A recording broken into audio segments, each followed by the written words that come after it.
La juge. Lorraine a été attaquée lors d'un procès en paternité. Dans le monde tumultueux du tribunal de paternité, la juge Lorraine est confrontée à une série d'affaires difficiles où règne le doute, le déni et des émotions complexes. Nous allons nous plonger dans quelques épisodes où la juge Lorraine est confrontée à ces dynamiques de fronte. Les fois où la juge Lorraine a été attaquée au tribunal de paternité timestamp 0.12.403. Madame Wallace s'est retrouvée au tribunal, prise dans une situation où la paternité des enfants des maîtresses de son mari devait être déterminée. Elle prétendait que son mari, dont elle était séparée, était le père de l'un de ses enfants, et le tribunal s'est tourné vers un test ADN pour régler l'affaire. Madame Wallace espère que le test prouvera que son mari n'est pas le père. Entre-temps, Monsieur Wallace a adopté une position audacieuse, rejetant la responsabilité de ses actes sur sa femme. Il admet l'avoir trompée, affirmant qu'elle n'était pas une bonne épouse, parce qu'elle négligeait les tâches ménagères et ne s'occupait pas de lui. Il s'est défendu en expliquant qu'il s'ennuyait et qu'il s'était précipité dans le mariage à un jeune âge. La procédure judiciaire est loin d'être ordinaire. Le juge est confronté à une situation délicate, car plusieurs femmes sont mêlées aux affaires de cet homme, ce qui lui donne du fil à retordre. L'audace de M. Wallace et ses commentaires grossiers à l'égard du juge ont encore accru la tension dans la salle d'audience. En fait, son comportement est devenu si perturbant que le juge n'a eu d'autre choix que de l'expulser de la salle d'audience. La tournure dramatique des événements ne cesse pas arrêter là. M. Wallace, consciente de la gravité des accusations portées contre lui pour outrage à magistrat, est revenu précipitamment dans la salle d'audience et s'est excusé auprès du juge. Malgré ses excuses, la situation était déjà chaotique et émotionnelle. Au milieu de l'agitation, une femme, Mademoiselle Roberts, s'est fait remarquer. Elle a exprimé sa déception lorsque les résultats du test ADN ont révélé que M. Wallace était bien le père de son enfant. Visiblement bouleversée, Mademoiselle Roberts a quitté la salle d'audience, manifestement découragée par l'issue du procès.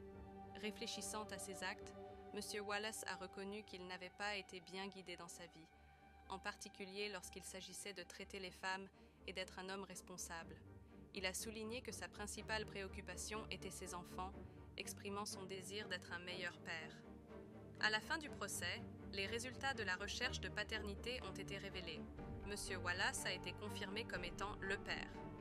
Les émotions et la complexité de la situation ont laissé une marque indélébile sur toutes les personnes impliquées, soulignant la nécessité d'une meilleure compréhension, d'une meilleure communication et d'une plus grande responsabilité dans les relations. Les fois où la juge Lorraine a été attaquée au tribunal de paternité, timestamp 4 05 7 48, ce drame étonnant s'est déroulé lorsque la famille du père présumé a rejeté un jeune enfant en raison de la couleur de sa peau. Monsieur Hughes s'est retrouvé au cœur d'un conflit passionné entre sa mère et son ex-petite amie, Mademoiselle McBride, toutes deux engagées dans un litige judiciaire. Mademoiselle McBride avait entamé une procédure judiciaire demandant un test ADN pour établir la paternité de son fils, Kakito Hughes, et prouver que Monsieur Hughes n'était pas le père de l'enfant de 2 ans de Mademoiselle Jackson, Elijah. Mademoiselle Jackson a affirmé que Mademoiselle McBride avait manipulé son fils en le convainquant qu'il n'était pas le père biologique d'Elijah. Elle pensait que la chronologie des événements serait confirmée par les résultats du test de paternité qui devaient être révélés le jour même. Dès le début, les tensions sont vives, et même la grand-mère présumée en mail lançant des critiques à l'encontre de Mademoiselle Jackson. L'atmosphère de la salle d'audience est chargée et les émotions se déchaînent. Le juge Lake s'est penché sur le comportement de la grand-mère présumée, soulignant l'hypocrisie de ses actions. Mademoiselle McBride s'est montrée particulièrement sévère à l'égard de Mademoiselle Jackson, mais le juge Lake a réussi à maintenir l'ordre dans la salle d'audience malgré la tension. Le juge s'est enquis de l'opinion de Mademoiselle McBride sur le comportement de son fils, révélant une dynamique familiale complexe. L'attention s'est ensuite portée sur M. Hughes, qui a toujours nié sa paternité et a réagi de manière émotionnelle à la situation. Ses doutes quant à sa paternité découlent de sa méfiance à l'égard des motivations de Mademoiselle McBride. Le juge Lake est resté calme et a fait des observations perspicaces, reconnaissant les dynamiques sous-jacentes en jeu. Le juge a souligné que la frustration de Mademoiselle McBride n'était pas dirigée contre l'enfant, mais plutôt contre M. Hughes en raison de ses actions et de son comportement. La responsabilité de la situation, selon le juge, incombe principalement à Mademoiselle McBride. Malgré les conflits intenses et les échanges émotionnels, le test ADN a permis de clarifier et de résoudre une demande de paternité complexe. Les fois où la juge Lorraine a été attaquée au tribunal de paternité timestamp 11, 29, 14, 42, cette affaire s'est déroulée dans un climat de doute, de déni et de circonstances complexes. Tout a commencé avec un plaignant qui nie catégoriquement tout lien avec un enfant de 21 mois nommé Raiden. Le plaignant, Stanley Lewis, réfute la paternité de l'enfant, alléguant que la mère de l'enfant, Toya Lester, refuse d'avoir des relations sexuelles pour faire pression. La tension entre les deux parties était palpable alors qu'elles s'efforcèrent de rester courtoises.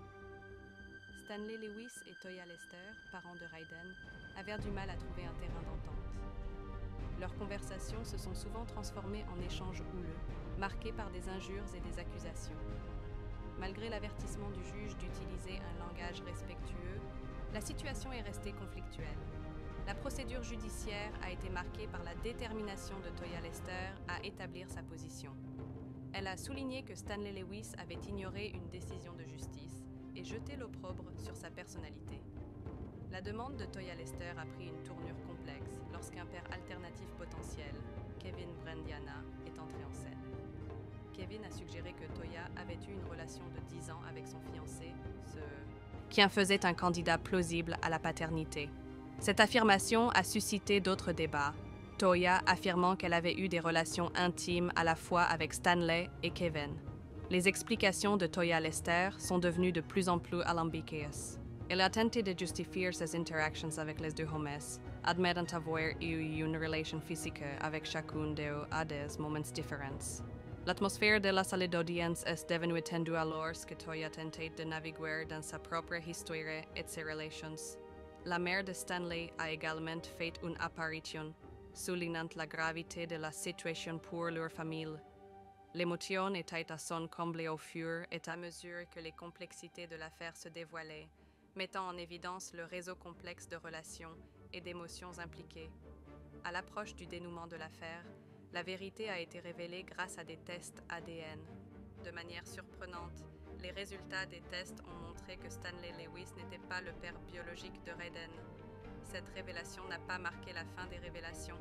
Toya Lester a admis connaître le véritable père biologique, un certain Decide Sharana. Ce moment lui a permis d'être honnête sur la situation, apportant un sentiment de résolution, bien que tardif. L'affaire concernant Raiden, 21 mois, a mis en lumière la complexité des relations, des émotions et de la paternité. Le drame judiciaire a montré l'enchevêtrement des interactions et des décisions qui ont conduit à la révélation finale du père biologique de Raiden. Faites-nous part de votre avis dans la section des commentaires ci-dessous et abonnez-vous à notre chaîne pour recevoir d'autres vidéos de ce type.